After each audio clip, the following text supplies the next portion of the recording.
I'm Mrinal Iyengar, and I'm at Abaco Systems. I lead their product management team.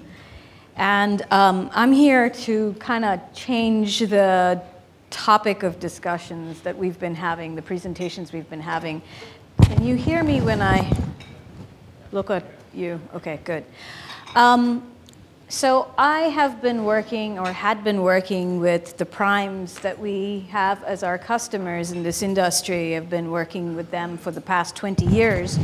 And what I thought I would do is give you a little bit about their perspective of the embedded industry in terms of what they look for in suppliers, and talk a little bit about what I perceived as a customer, potential disconnect between the suppliers and the customers' expectations, and then a recommendation in terms of what I see can be done and why, to resolve that and why.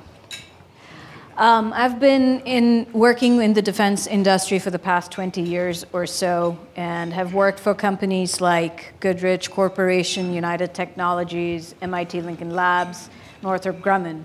And my job used to be to design, develop, manufacture EW systems or ISR systems. And here's on this slide, there are two pictures. One is of a missile warning system, and the other is a podded reconnaissance system that I've been pretty instrumental in designing, developing, and delivering. So my job used to be leading product development teams, leading production programs, interfacing with suppliers, leading subcontracts, working with subcontractors in terms of developing whatever our designs were, whatever our avionics products were. And so I kind of built a perspective of what my expectations are, and they were kind of in line with what my colleagues were doing as well. So when I talk about this, yes, it is a singular perspective, it's my perspective, but it's a perspective in the environment that I worked in. So take it for what it's worth. Customers typically are looking to get suppliers to help them with building complex embedded systems, especially when you talk about the types of products that we in this industry provide. And they're looking for a lot of support from those suppliers, a lot of information from those suppliers. Basically, what they're looking for are high quality, reliable products and a lot of documentation and support that comes along with it. And the reason they need this is because they, in turn, have to provide that sort of documentation, that sort of support, and equally, or in fact, even more complex systems to their customers, the end users, the US government, the military, and so on and so forth. So they're looking for that buildup of documentation. They're looking for that buildup of services. They're looking for that buildup of high quality product so that they in turn can meet their customers' needs and their customers' satisfaction. What ends up happening a lot of times is that they get frustrated saying product quality is an issue. You know, products have problems. And it really ends up, when there is a problem, how quickly does the supplier come back and respond to fix it, to address the issues, to take care of whatever those problems are. So the second problem, which relates to the first, is, okay, now the product has issues when it does, and now the suppliers are not being completely responsive. And then there's another point that comes up is, I don't know why the suppliers are complaining about our terms and conditions. We are a large corporation. We've got standard terms and conditions. Why aren't the suppliers just abiding by them? We're not getting the right amount of information. We asked for this information. We're not getting it. What do we do about it? And we expect, we being the customer, we expect support through the entire product life cycle, whether it is during the product concept development, the development of the product, the integration, the manufacture, or even after the product has been delivered to the customer in terms of post-delivery support. Now, I've talked to suppliers as a customer, and now I am one of the suppliers. And our perspective, now our being the suppliers in this group here, our perspective is a little different on that. Products do sometimes have problems, and we go address them.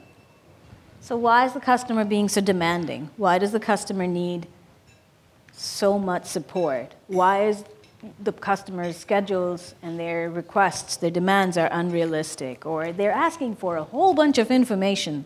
It's too much. And they didn't really pay for that sort of support. Or why do they think they're the only supplier, a customer? We've got thousands of customers. So you see there's this disconnect between what the customer's expectations are and what the supplier's expectations are.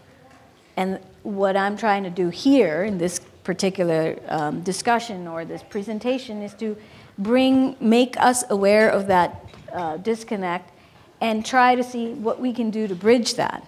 And the reason we want to bridge that is because the more we can build that confidence in our customers that we can help them in the ways they need us to help them, the more they will be willing to give us more of their business. And we talked about yesterday market trends. There is a potential that then that business grows, and as an industry, we get more of a market share.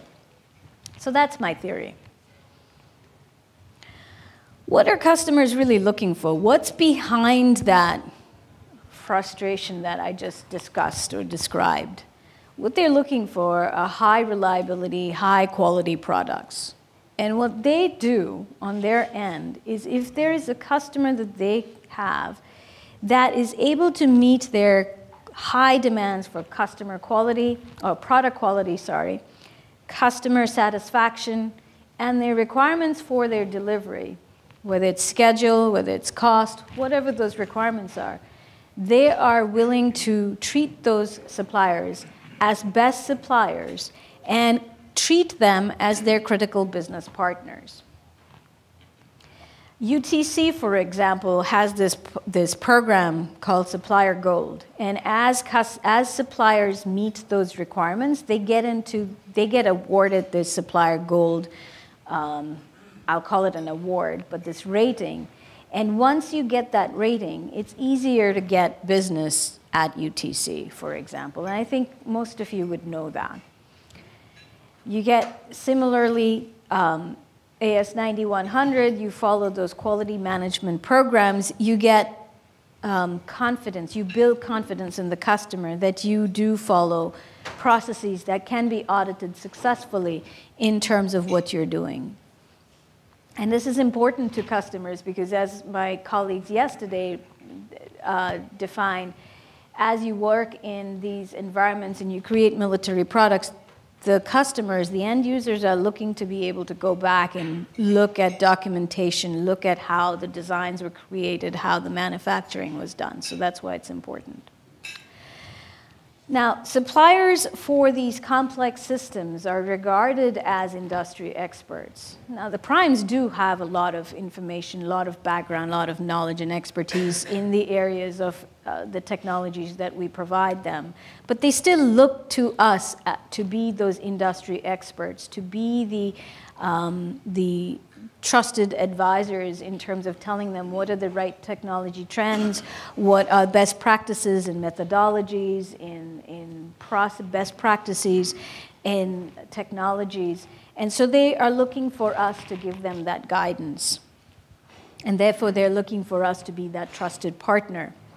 They're looking for us, the suppliers, to be a partner with them through the entire product life cycle, which would start with building that relationship with the system architects when the product is a concept, and then changing that or flowing or evolving that to being trusted partners with the program managers and the engineers once the product is getting developed. There's a program defined around that product or around whatever that platform is, that opportunity is.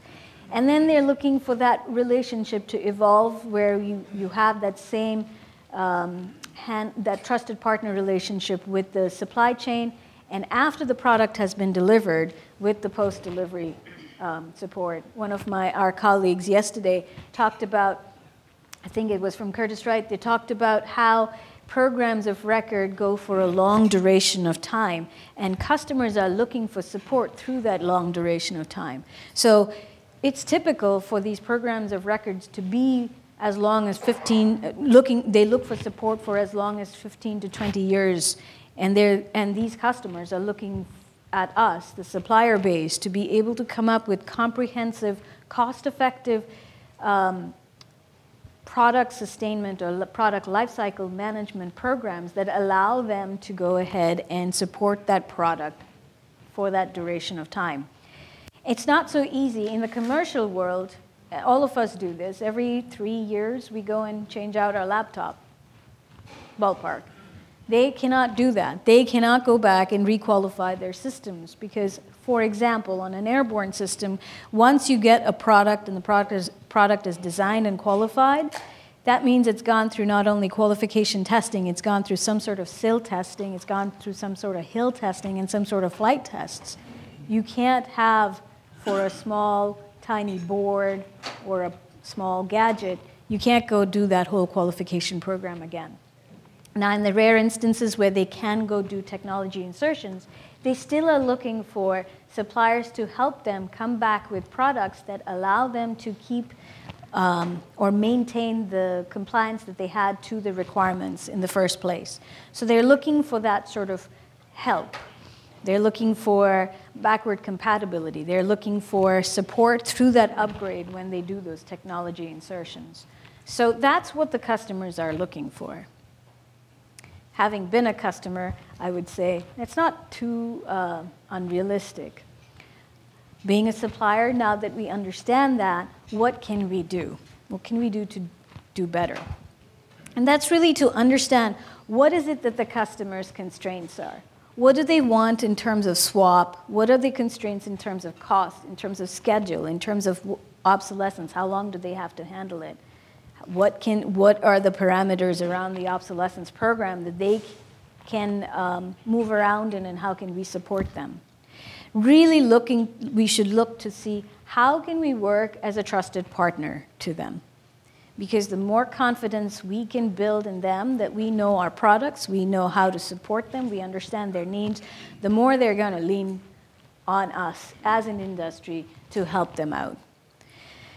What I have found as a customer is when I'm sitting around with my program teams, I look at my engineers, I look at my contract managers, my manufacturers, and my subcontractors all in the same room, and they are my product team. That is an extremely successful team that I can go to my end user and say, this is the team that is executing what you need us to do, Mr. Customer.